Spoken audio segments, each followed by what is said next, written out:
हऱ्या भऱ्या बोणा ये छुमा छलया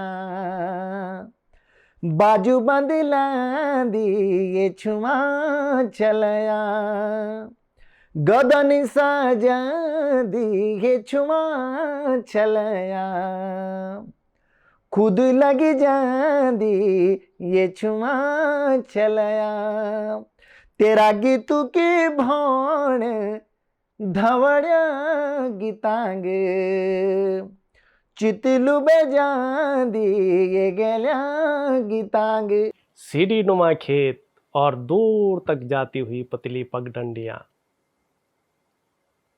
हमारा उत्तराखंड की जो संस्कृति है, इसका जो रीति रिवाज है, जो हमारा गढ़ गौरव है, ये हमारे उत्तराखंड में ही नहीं पूरे विश्व में विख्यात है।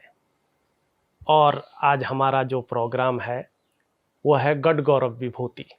हमारे सामने है उत्तराखंड के महान हस्ती, पद्मश्री से नवाजे हुए और जागर सम्राट माननीय डॉक्टर प्रीतम भरतवाण जी हैं। आपका बहुत बहुत स्वागत है हमारे कार्यक्रम में। नमस्कार डोभाल जी, बहुत बहुत धन्यवाद। और इस कार्यक्रम के माध्यम से जितने भी लोग मुझे सुन पा रहे हैं, हम लोगों को सुन पा रहे हैं, आप सब लोगों को नमस्कार, प्रणाम। हमारे यहाँ एक प्रथा है, जब भी किसी अच्छे कार्य को करते हैं तो हम अपने इष्ट देव के पास जाके कोई मंगल कामने के लिए मंगल स्तुति करते हैं। आप अपने सिरमुख से कोई ऐसी मंगल स्तुति जो आपकी स्वरचित हो अगर गा सकें तो। कि मंगल वाणी की अगर आपने बात करी है तो 2 लाइन मैं ज़रूर सुना दूंगा जी। ओम खोलिका गणेश जाग, मौरिका नारायण जाग, ये रुमा झुमा बाली संध्या झूली गए, रुमा झुमा संध्या झूली गए। उरणी को दिन मेरा प्रभु पुराणी नी बिगे, धारू डोले दिन तेरो गदन छाया, ये रुमा झुमा बाली संध्या झूली गया, बदरी का धाम झूले हरि हर द्वारे, ये देव देवतों का थान झूले जगदम्बा नारायणी, ये रुमा झुमा शुभ संध्या वेगे। जी धन्यवाद। एक जिज्ञासा थी, ये मूल रूप से जागर होते क्या है और मूल रूप से इनका जन्म इस विधा का कहाँ से माना जाता है? क्या देवताओं से या देवों से इस विधा का जन्म हुआ है? ढोल सागर में तो वर्णन मिलता है, जो हमारा ढोल सागर है ना, ऊपर बहुत जगहों सुनने का वास्ता मिल दो कि इंद्र का दरबार में भी नौबत बज देते हैं। ढोल की टंकार, ढोल सागर, ढोल की लांकुड़ और ढोल की थाप, अखिल ब्रह्मांड नायिका भगवती जगदम्बा का जागर माँ, मांगल माँ, हम तो सुने दे। और ये न सुने दो कि इंद्र का दरबार पर भी जब देवी देवताओं की स्तुति होने और ढोल बज दो तो वे ढोल की लांकुड़ की जो गूंज जो वह 3 लोक में सुने जाते। जागर हमारे प्रमुख रूप से 2 प्रकार का होता ना, एक जागर लौकिक जागर जो हमारा मूल जागर है ना, लौकिक जागरों में हमारी लोक मान्यताओं पर आधारित जागर है ना, जना हमारी भगवती नंदा का जागर वेगिन और इष्ट देवी देवताओं का जागर वेगिन, हमारो नरसिंह नागरजा भैरव और क्षेमदेव नागरजा, नंदा भगवती, हुण्या देवता, महाशिव देवता, बहुत सारा जो हमारा देवी देवता है ना, ये जो जागर है ना, ये हमारा लोक जागर वेगिन। और जो प्रसंग हैं हम लोग कई शास्त्र से ल्योला, कई महाभारत या कई सुख सागर या श्रीमद् भागवत से ल्योला, और वे थे अगर गौला तो वो हमारा पौराणिक जागर वेगिन। जी तो जागर मूल रूप से हमारे का दुई प्रकार का होते हैं। और जागर शब्द भी जागृत से जागृत हो जाना, मतलब जागर एक प्रकार को गायन जन गीत ही जागर, क्योंकि जो भी सुर और जो भी शब्द हम लय ताल और सुर का साथ बोलना वे थे गायन बोलना। तो गायन जना थड़िया गीत छन, चौपला छन, बाजूबंद गीत छन, घसियारी गीत छन, उन्हीं जागर गीत भी छन। तो जो गायन हमारे घर देवी देवता होते हैं उनका अनुष्ठानिक रूप से प्रसन्न करने खातिर भगवान ते गाना का वास्ता, देवी देवताओं की स्तुति करने का वास्ता, अपनी अनिष्टकारी शक्तियों ते शांत करने का वास्ता, अपनी शुभता का वास्ता जो चीज़ों से हम गाना वे थे हमारी स्थानीय भाषा में जागर बोलते। और जागरों में फिर एक जागर पवाड़ा लगे शब्द बीच, जब हम वीर भड़ों की बात करूँ, प्रणय की बात करूँ, तो वो थे हम पवाड़ा बोलना, वीर रस श्रृंगार रस। हाँ, श्रृंगारी रस मौदन। तो जागर मूल रूप से दो प्रकार के हैं जैसे मैंने कहा। और जागर का जो गायन है हमारे यहाँ देवी देवताओं के लिए आदिकाल से ये भूमि तप स्थली रही है। भारत का ये मस्तक है उत्तराखंड हिमालय, और यहाँ पर ऋषि मुनि बड़े बड़े योगेश्वर आकर के यहाँ पर ऊर्जा अर्जित करते रहे हैं। ये भगवान बद्री विशाल का विश्राम स्थल भी है, वैकुंठ धाम, बद्रिकाश्रम, भगवती गंगा का मायका है, केदारनाथ जी की पुण्य भूमि है, शंकराचार्य जी की तप स्थली है। इस भूमि में जब जब तपस्वी, क्योंकि देवभूमि तो पूरा भारतवर्ष है, हर जगह भारतवर्ष में 4 प्रमुख धाम हैं, उनमें से एक धाम केदारखंड हिमालय में हमारा बद्रिकाश्रम है। लेकिन ये ऊर्जा का केंद्र है। इस हम अगर उत्तराखंड की बात करें तो ये ऊर्जा का स्थान है। यहाँ पर देवताओं ने भी, भगवान ने भी, नर नारायण ने भी विश्राम किया है। और यहाँ पर कहा जाता है कि यहाँ पर ध्यान लगाने से परमात्मा की जो कनेक्टिविटी हो बहुत सहज रूप से प्राप्त हो जाती है। तो जागर मूल रूप से जब जब हमारे ऋषि मुनि और तपस्वी जब जब अपनी तप की भंगिमाओं, तप की जो तप में उनकी जो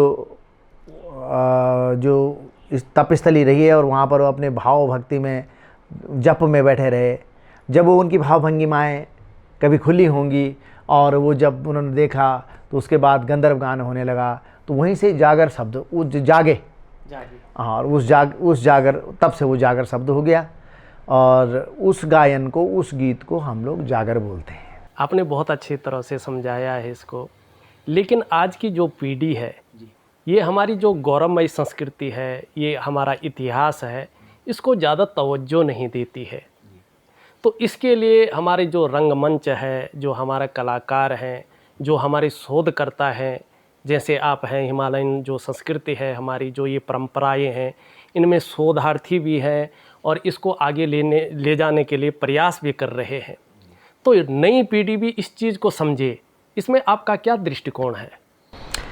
नई पीढ़ी बहुत ज़्यादा गंभीर्य जिन बच्चों में है, जो नौजवान बहुत गंभीरता से ओतप्रोत हैं, जिनमें कोई बाबा दादा या अपने परदादा के कोई लक्षण हैं, क्योंकि ये साधारण भूमि तो है नहीं। ये भूमि जैसे मैंने कहा कि तपस्वियों की भूमि है। इस भूमि में सहज भाव से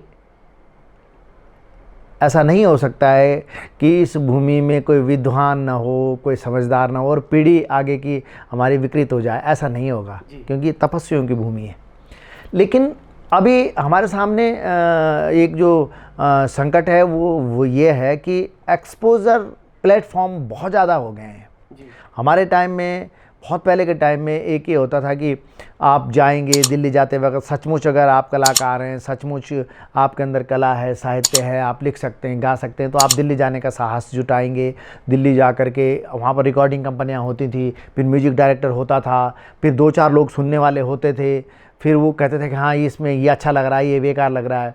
उसके बाद ऑडियो कैसेट्स कंपनियां रिकॉर्ड करती थी।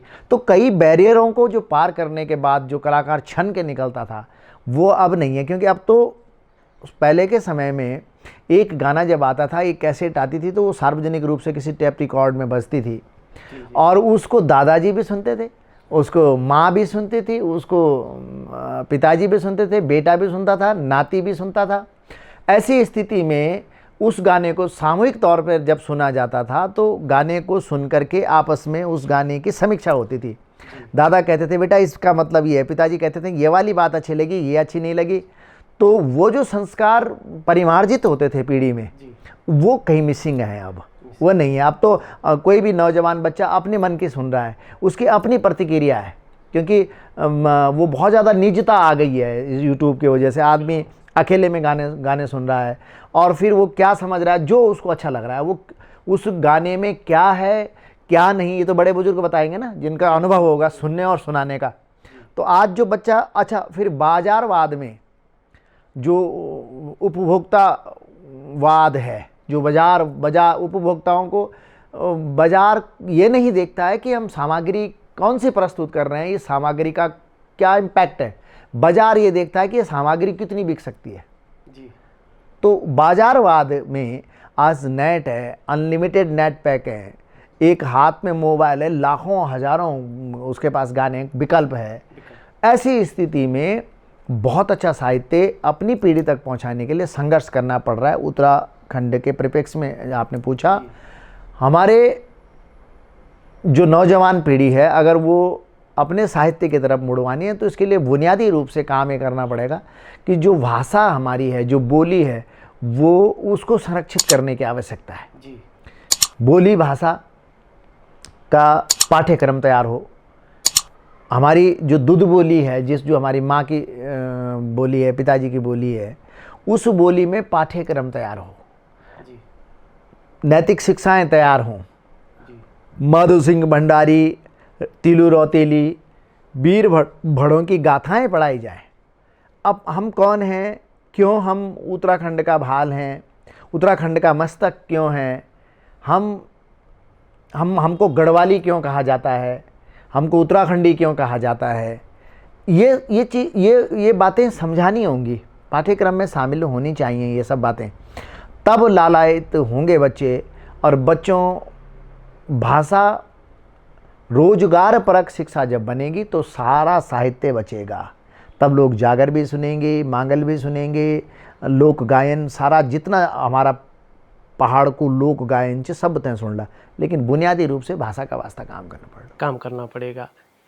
मैंने ज़्यादातर देखा है आजकल के जो बच्चे हैं, अगर कहीं पे अपना म्यूजिक बनता है, उसमें किसी गाड़ी में बजता है या कहीं सभाओं में बजता है, और वहाँ पे हमारे गढ़वाली भी हैं, लेकिन अगर वो शहर में है, जैसे मेट्रो शहर है, तो उसमें वो अपने को ये दिखाते हैं कि भाई हम नहीं हैं गढ़वाली, हमें ये पसंद नहीं है। तो वो पंजाबी गाने हैं, आपके अंग्रेजी रिमिक्स हैं, इनको सुनना ज़्यादा पसंद करते हैं। अगर उनको समझाया जाए इस बारे में तो उनको बड़ा ऑड लगता है। तो क्या हमें करना चाहिए, क्या हमारा दृष्टिकोण उनको कर सकता है, क्या हमारे प्रयास किस प्रकार से होने चाहिए, आपका दृष्टिकोण? मेरा दृष्टिकोण ये है कि नई पीढ़ी को, जैसे मैंने कहा, अपना साहित्य जरूर पढ़ाना चाहिए।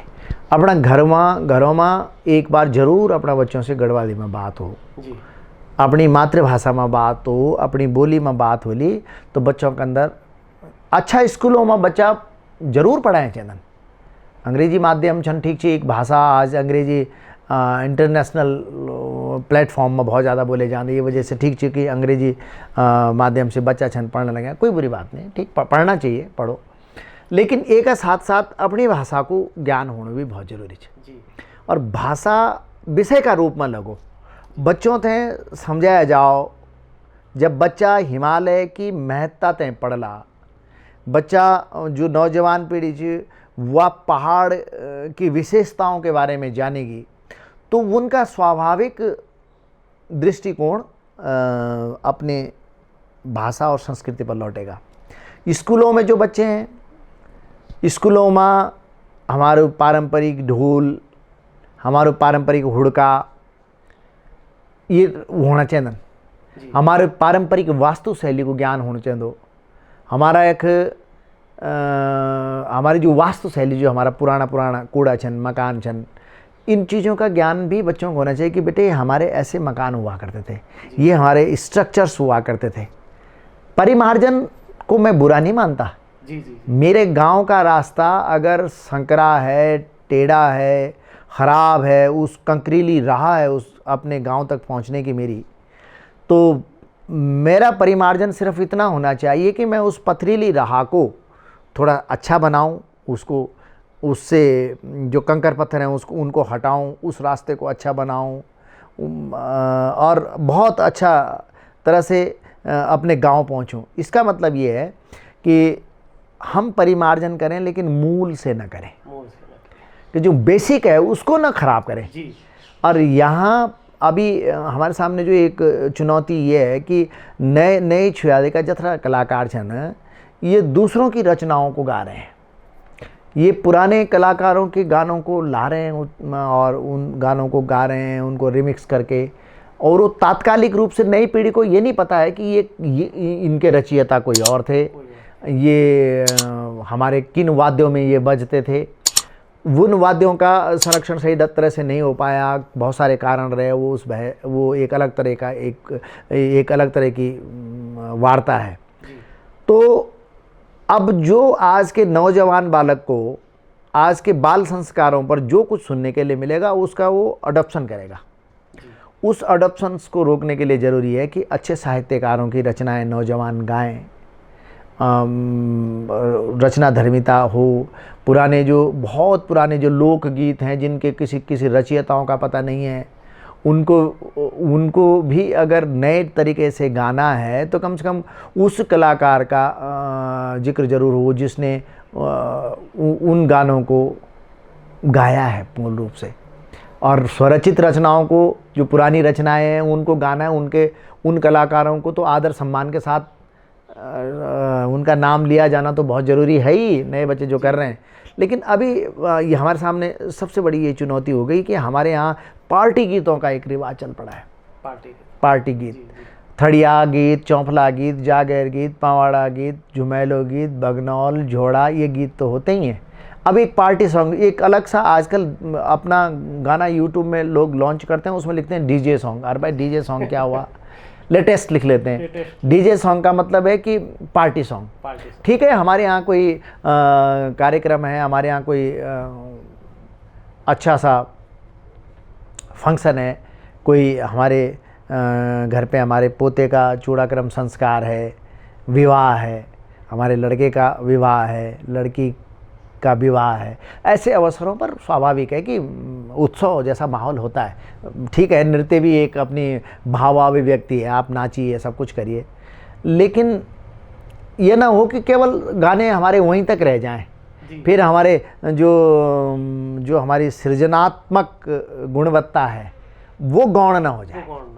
वो उसको बनाए रखना बहुत ज़रूरी है और अपनी पीढ़ी को समझाना बहुत ज़रूरी है। हमारी एक बहुत खूबसूरत और बहुत प्यारी सी विदा होती थी बाजूबंद, लेकिन अब पुराने लोग भी उसको लुप्त के हिसाब से देख रहे हैं, उनको भी ज़्यादातर पता नहीं हो रहा है और नई पीढ़ी तक हम उस बाजूबंद प्रथा को, जो विदा है, उसको नहीं पहुंचा पा रहे हैं। तो इस विषय में आप थोड़ा सा अगर प्रकाश डालें तो। बाजूबंद हमारे ऐसे गीत होते हैं जिन गीतों में आपसी संवाद स्थापित होता है जी। एक कोई घसियारी उस ज़माने में, उस कालखंड में अगर कहीं घास काट रहे अपनी गौ माँ के लिए, अपनी गाय भैंस के लिए घास ले जा रही है और कोई राहगीर जा रहा है तो वो गाना शुरू कर देता था, वार्तालाप होता था और वो वार्तालाप इतना मधुर और मर्मस्पर्शी होता था कि वो जो घसियारी है, उस घसियारी अगर वो दुखी है, कई बार तो ऐसा होता था कि उस घसियारी वो अपने ससुराल में है, वहाँ पर उस ज़माने में सासुओं के प्रति बहुत अच्छा रवैया नहीं होता था, सासुओं का रवैया बहुओं के प्रति बहुत अच्छा नहीं होता था। वो दुखियारी है, ऊपर से उसके मायके वाले भी उसको लेने के लिए नहीं आ रहे हैं और वो जो घसियारी है उसके कोई भाई भी नहीं है, कई कई बार ऐसे होता था। तो ऐसे में जब संवाद गाते गाते होता था तो जो राहगीर होता था, जब एक दूसरे के वार्तालाप होते थे तो वो राहगीर उसको कहता था कि मुझे आप अपना भाई माने आज से, ऐसा भी होता था। और कई बार ये भी होता था कि कोई बिल्कुल ऐसा युगल जो अविवाहित युगल है वो नोक झोंक करते थे। कहीं किसी गांव में कोई जा रहा है, कोई और वहाँ पर कोई अपने गाय के साथ है, कोई घसियारी है, तो वो मीठी नोक झोंक के साथ वो प्रणय में भी बदल जाते थे। तो ये सब बाजूबंद, इन सब बाजूबंद का होता था। जैसे आपने एक गाना सुना होगा मेरा,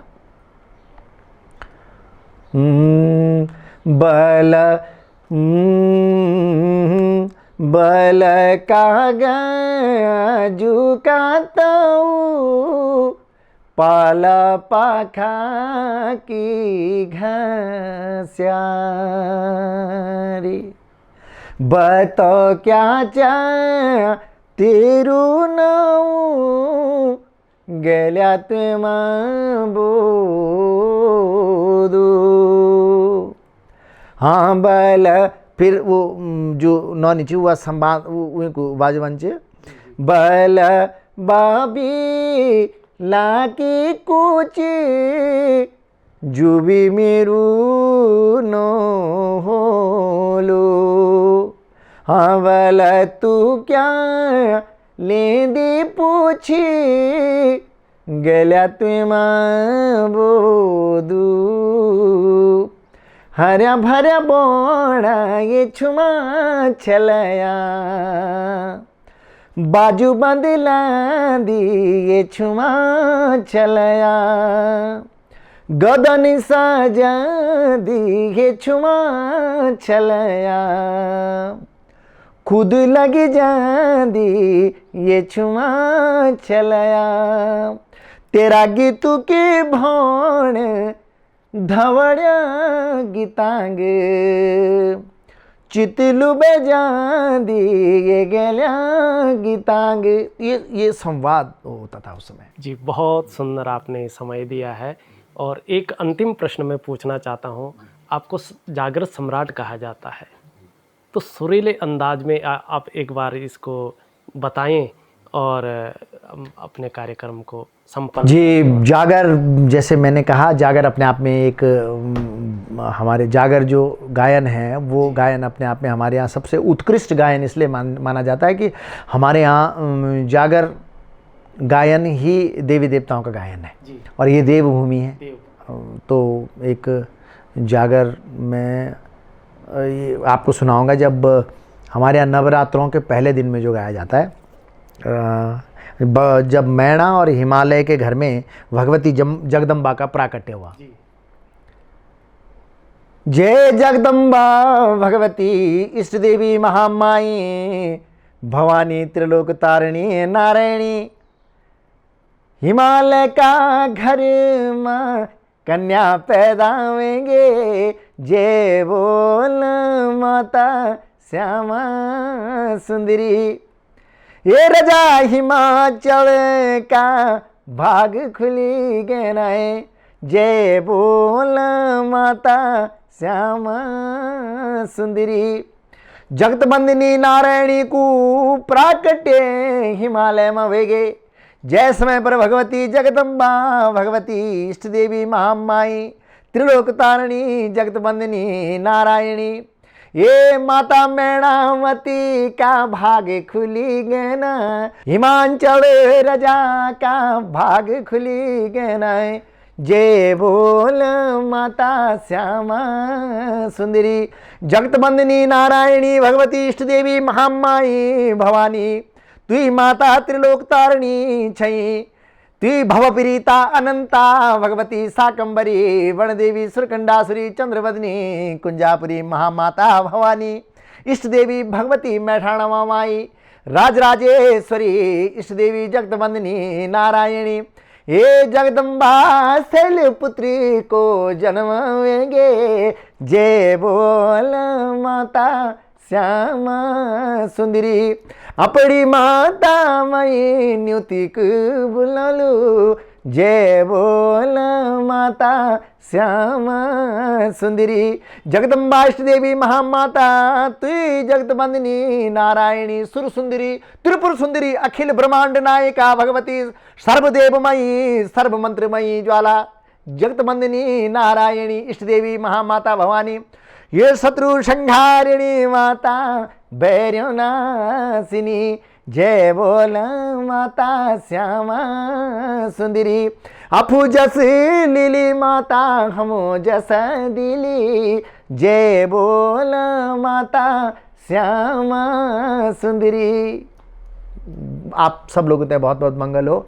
आपने बहुत अच्छा समय दिया है और हमारे गढ़वाल गढ़ गौरव के लिए, इसकी संस्कृति के लिए, उसकी विरासत के लिए आप अपने देश में ही नहीं बाहर के देशों में भी जो है इस चीज़ को आगे फैला रहे हैं, इस चीज़ को दिखा रहे हैं कि हमारा मूल क्या है, हमारी संस्कृति क्या है, हमारी विरासत क्या है।